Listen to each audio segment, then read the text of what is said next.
ओ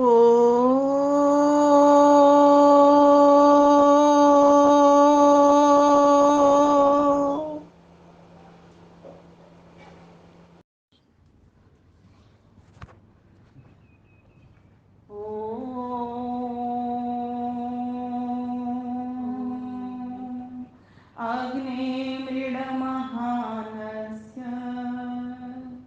य आदेव युञ्जनम् इयेथवर्हिरासदम् बोलो ओ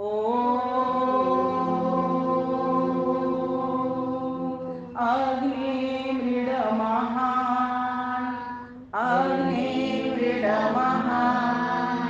अस्य य आदेव युञ्जनम् अस्य आदेव युञ्जनम् इयेथवर्हिरासदम् इयेथवर्हिरासदम् इयेथवर्हिरासदम् इयेथवर्हिरासदम् ओ।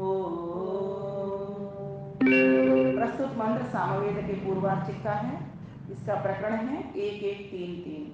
इसके शब्दार्थ हैं। इसमें कहा गया अग्नि। अग्नि का अर्थ होता है, जैसे पिछली बार मैंने बताया था, प्रकाश स्वरूप। लेकिन यहाँ पर महर्षि दयानंद सरस्वती ने कहा, हे पूजनीय परमेश्वर। क्यों पूज्य है परमेश्वर? कोई व्यक्ति पूज्य कब होता है? जिसमें कुछ गुण विशेषताएं अधिक होती हैं सामने वाले से। जैसे ब्राह्मण सभी बैठे हों तो उनमें ब्राह्मण को सबसे पहले आसन दिया जाता है। तो यहीं पर यही कहा गया कि ईश्वर सबसे पूजनीय है, इसीलिए वो परमेश्वर का एक नाम अग्नि है। पहले हमने कहा था अग्नि अग्रणी भवति, वो अग्रणी है, इसीलिए तो वो पूजनीय है। जहाँ हम पहुँच नहीं सकते, जहाँ हमारी शक्ति नहीं पहुँच सकती, जहाँ हमारा ज्ञान नहीं पहुँच सकता, वहाँ वो पहले से ही विद्यमान है। मृड, सुखी करो। अब मृड एक शब्द आया, मृड, हमें सुखी करो। महानसी, आप महान हो। फिर कहा देवयुम जन्म, ज्ञान यज्ञ से आप देव की पूजा चाहने वाले भक्त को अयह प्राप्त हो जाते हो। तो आप किसको प्राप्त होते हो? जो आपके लिए मानसिक यज्ञ कर रहा होता है, जो आपको ध्यान कर रहा होता है, जो आपकी उपासना कर रहा होता है, उसको आप प्राप्त हो जाते हो। और जो इस तरह के यज्ञ कार्य भी करता है, परोपकार के कार्य भी करता है। ईश्वर किसको प्राप्त होते हैं? किसको प्राप्त होते हैं? भगवान जी किसको मिलते हैं बच्चों? जो भगवान की पूजा करता है। किसको मिलते हैं? जो भगवान की पूजा करते हैं। भगवान की पूजा कैसे होती है? आंख बंद करते हैं, मन में ध्यान करते हैं भगवान का। भगवान का मुख्य नाम क्या है? ओम। बोलो ओम, है ना? तो भगवान का ओम नाम है। और उसका एक नाम यहाँ मंत्र में क्या बताया? अग्नि। अग्नि भी भगवान का नाम है। एक अग्नि तो ये भौतिक अग्नि है ना, जो दिख रही है, इसमें हम सामग्री डाल रहे हैं, इसके माध्यम से भी भगवान की पूजा हो रही है ना? ये सारा सामान भगवान के देवताओं के पास जा रहा है, अर्थात भगवान के पास जा रहा है, क्योंकि भगवान तो देवताओं में है सब जगह पर, और उसी की सारी शक्तियाँ हैं, दिव्य शक्तियाँ, जो सूरज चंद्रमा है, उसी ने बनाई हैं। ठीक है? तो इसमें कहा गया कि आप ज्ञान यज्ञ से आप देव की पूजा चाहने वाले भक्त को अयह प्राप्त हो जाते हो। जो व्यक्ति आपकी ध्यान उपासना करता है, जो आपको ज्ञान में लाता है, जो आपके लिए चिंतन मनन करता है, आपके गुण कर्म स्वभाव को जानता है, और उसी के आधार पर गुण कर्म स्वभाव अपने भी बनाता है, निष्काम कर्म करता है और आपकी उपासना करता है, उसको आप प्राप्त हो जाते हो। फिर कहा बरही यज्ञ स्थल में, और किसको? आसदम, विराजने को, आयेथ, प्राप्त हो जाते हो। हे प्रभु, आप कैसे हो? आप पूजनीय हो, और क्या कीजिए? हमको सुखी करिए। क्योंकि जो पूजनीय होगा ना, जो पूजनीय, परमात्मा पूजनीय क्यों है? क्योंकि वो सुख स्वरूप है और सबको सुख देता है। तो पूजनीय तो वही व्यक्ति होगा ना जो सुख दे रहा है, सबको कल्याण की भावना से विचरण कर रहा है। और परमेश्वर तो कहीं विचरण भी नहीं करता, वो तो सब जगह पर कल्याण की भावना से बना रहता है। विचरण कौन करता है? एक देशीय जी, हम लोग करते हैं। जैसे आप अपने घर से यहाँ आ गई, मैं अपने घर, यहाँ से अपने घर चली जाऊंगी, आप अपने घर से यहाँ आए, फिर वापस चले जाओगे। एक समय में सब जगह पर हम नहीं होते जीवात्मा, है ना? आप यहाँ हो तो घर पे नहीं हो ना, हाँ, कि घर पे बैठे हो, आप यहीं हो ना। क्यों? क्योंकि आप एक देश में, आपका ये गुण है, आप एक जगह पे रहने वाले हो। लेकिन ईश्वर तो आपके घर में भी बैठा है, मंदिर में भी है, सब जगह पे रहता है। हम सब जितने लोग बैठे हम सब के घरों में भी रहता है, और हम जहाँ जहाँ चलेंगे हमारे शरीर में भी रहता है, हमारे हाथ में भी है, हमारी उंगलियों में भी है। और मिलता लेकिन वो कहाँ पर है? मिलता हमको हृदय के भीतर है। तो किससे प्रार्थना की जा रही है? उसी भगवान से प्रार्थना की जा रही है जो कैसा है? सुख स्वरूप है, जो सुख सबको देने वाला है, जिसने हमारे सुख के लिए दुनिया बनाई है। तो उससे कह रहे हैं हम मृड, प्रभु हमें सुखी कर दीजिए। और आप कैसे सुखी करते हो? तो बोले ऐसे सुखी करते हो जो आपकी ध्यान उपासना करता है, प्रातः काल संध्या करता है ना, उठकर पहले उठता है, उठ करके फिर क्या करता है? क्या करता है? उठ करके मुंह धोता है ना, वॉशरूम में जाता है, शौच करता है, मीन्स टॉयलेट करता है। उसके बाद में क्या करता है? मुंह धोता है, पेस्ट करता है ना। उसके बाद फिर आसन पर बैठ करके ध्यान लगाता है भगवान का। और भी सबसे पहला काम, उठते के साथ ही धरती माता के चरण छुओ। पृथ्वी के, जिस पृथ्वी के ऊपर हम सो रहे हैं, है ना, जाग रहे हैं, सारा कर्म कर रहे हैं जिस पृथ्वी के ऊपर, सबसे पहले उठते के साथ वो देखो। और भी पहला कर्म, सबसे पहले अपने हाथों को देखो उठते के साथ ही। और भी पहला कर्म, सबसे पहले उस ईश्वर को धन्यवाद दे दो। भगवान तुमने हमको दिन भर अच्छा काम करवाया और रात को भी तुमने अच्छी नींद हमको सुला दिया, इसलिए आपको कोटि कोटि धन्यवाद। क्योंकि बहुत से ऐसे प्राणी हैं जो रात को सोए, सवेरे पता चला उठा ही नहीं वो इसीलिए उसके लिए बार बार धन्यवाद निकालिए, क्योंकि पता नहीं हम इनको इन क्षणों का कि कौन सी क्षण में क्या हो जाएगा। और ये हम देख रहे हैं, सभी भुक्तभोगी हैं, सबके पास परिस्थितियां आ रही हैं, स्थितियां निर्माण हो रही हैं, तो सब दुर्घटना में से निकलते हैं। तब ये चीजें हमको ये समझ में आती हैं कि वास्तव में सच्चा सुख देने वाला ये संसार नहीं है। ये संसार में तो सुख के साथ दुख भी मिले हुए 4 प्रकार के रहते हैं। हर सुख के पीछे 4 प्रकार के दुख मिले होते हैं। परिणाम दुख, ताप दुख, संस्कार दुख, गुण वृत्ति विरोध दुख। परिणाम दुख, किसी चीज से आपको भोगों को भोग रहे हो, आप रसगुल्ला खाते जा रहे हो, खाते जा रहे हो, आपकी तृप्ति इच्छा ही नहीं हो रही है, रोज रोज मन करता रहता है। लेकिन ईश्वर के पास जब आप बैठते हो तो ऐसा आपको आनंद आता है, लगता है बार बार इसका आनंद लेते रहे, हम बैठे ही रहे इसके पास घंटों घंटों, और आप तृप्त हो जाते हो। एक दिन मुक्ति की अवस्था में पहुंच जाते हो, जीवन मुक्त हो जाते हो, क्लेश छूट जाते हैं आपके, दुख कष्ट सब चीज छूट जाती है। क्यों? क्योंकि वो स्वयं दुख रहित है। अब हम किसके पास जाते हैं? जिसमें सुख के साथ दुख मिला हुआ है, इस संसार के पास जाते हैं। आप जाते हो ना अपनी माता जी के पास, सुख मिलता है, लेकिन चाटा भी मार देती है जब नहीं काम करता।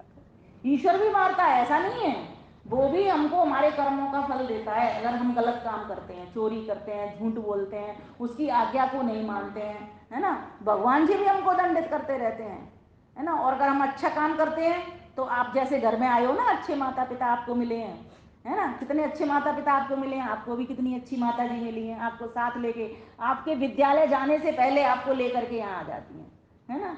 तो कितना अच्छा आपको परिवार मिला। क्यों मिला है? क्योंकि आपने कोई अच्छे कर्म किए, मैंने कोई अच्छे कर्म किए, आपने कुछ अच्छे कर्म करे, आपको ऐसे पिताजी मिले जिन्होंने समाज की सेवा की और इस लाइन में लगा दिया। आपको भी इतना अच्छा परिवार मिला कि आप भी यहाँ पर आकर के आहुति लगा रहे हो। आपको भी एक अच्छा परिवार मिला, लेकिन किसी कारण से कहीं ना कहीं आप भी भटक जाते हो। लेकिन आपको अब भटकना नहीं है, आप एक शुद्ध जगह पर आ गए हो और आपको पूरे मंत्र याद हो गए हैं। देखो अंकल जी ये जो आते हैं ना, दादाजी, इनको पूरे मंत्र याद हो गए हैं। कैसे हो गए हैं? लगातार ये 2 साल से आए हैं यहाँ पर। 2 हो गए, 3 हो गए, आपको ज्यादा हो गए।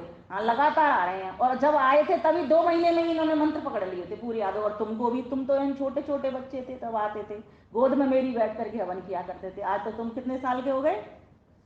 7 साल के। और तुम कितने साल के हो गए? हैं, दोनों 7-7 साल के हो गए। देखो, और 7 साल में तुमको सारे मंत्र आ चुके हैं। बीच में तुमने छोड़ दिया था आना, तो भूल गए थे, फिर आना शुरू किया, फिर आ गए।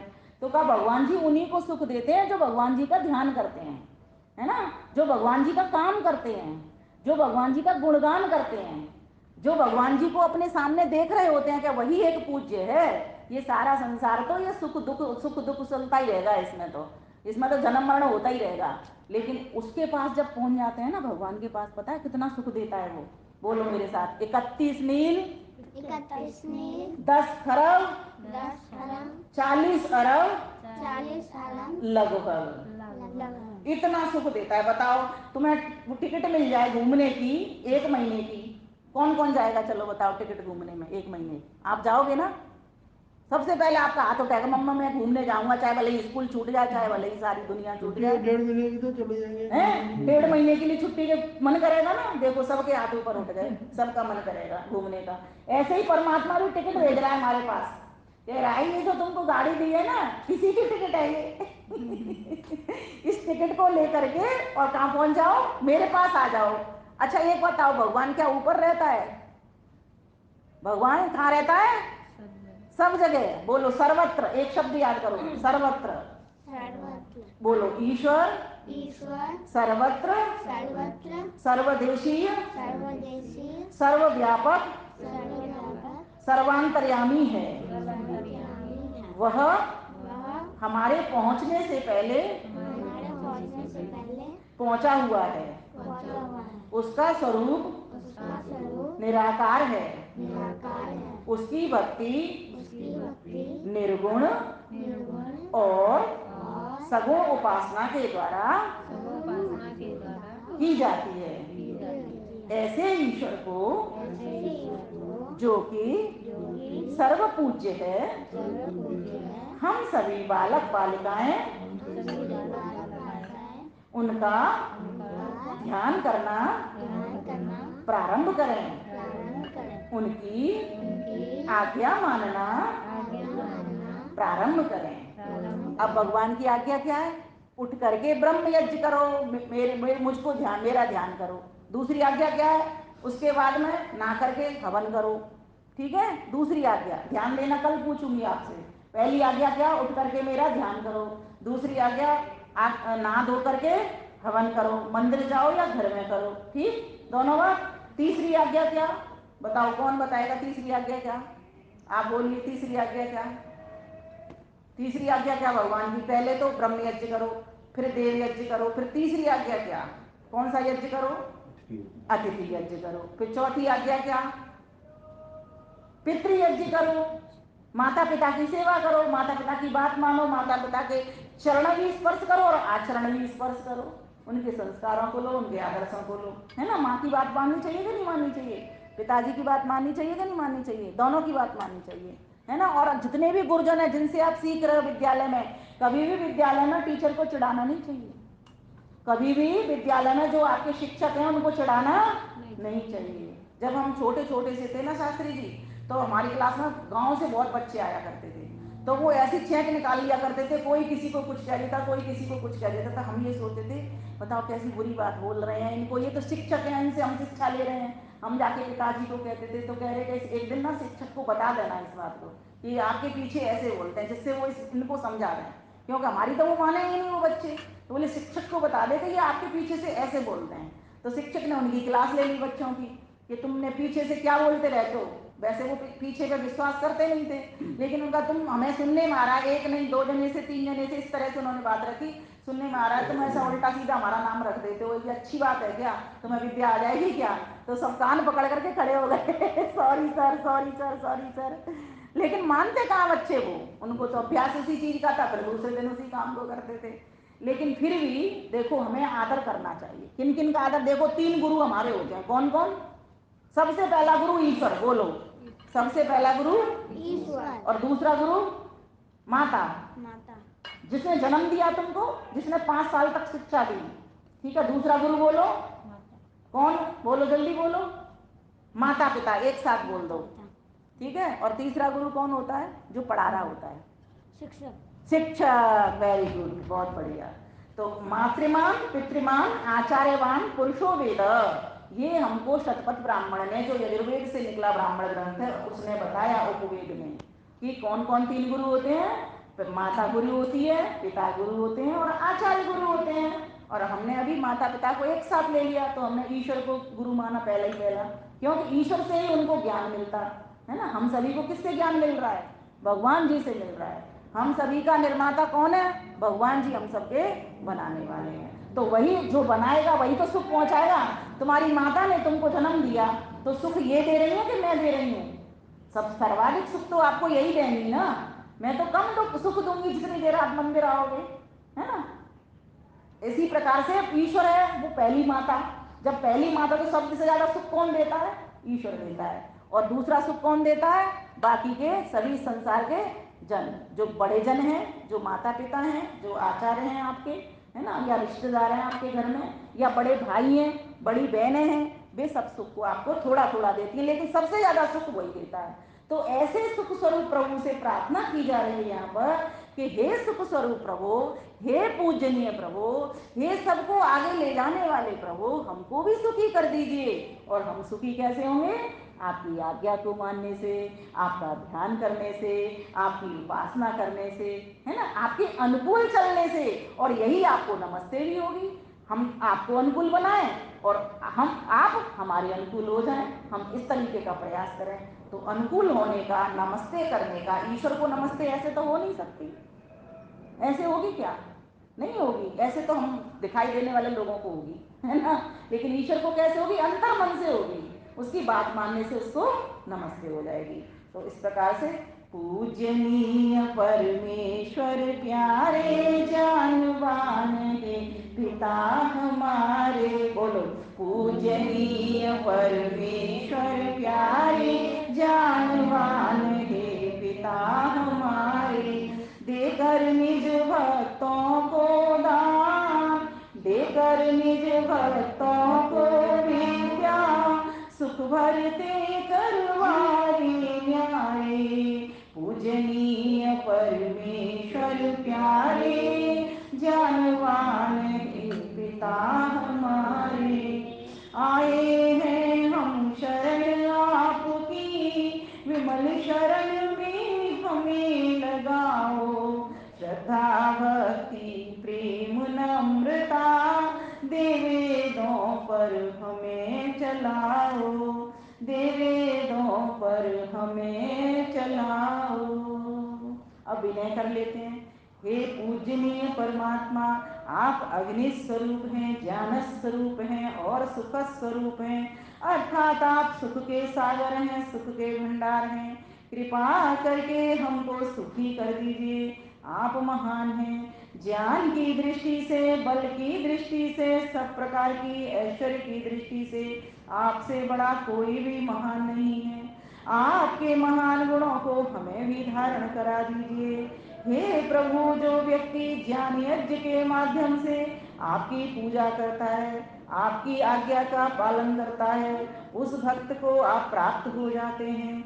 हे परमात्मा, आप हमारे हृदय रूपी यज्ञ स्थल में आकर विराजमान हो जाइए। माना कि आप तो हो ही, लेकिन हमारी अनुभूति में आ जाइए।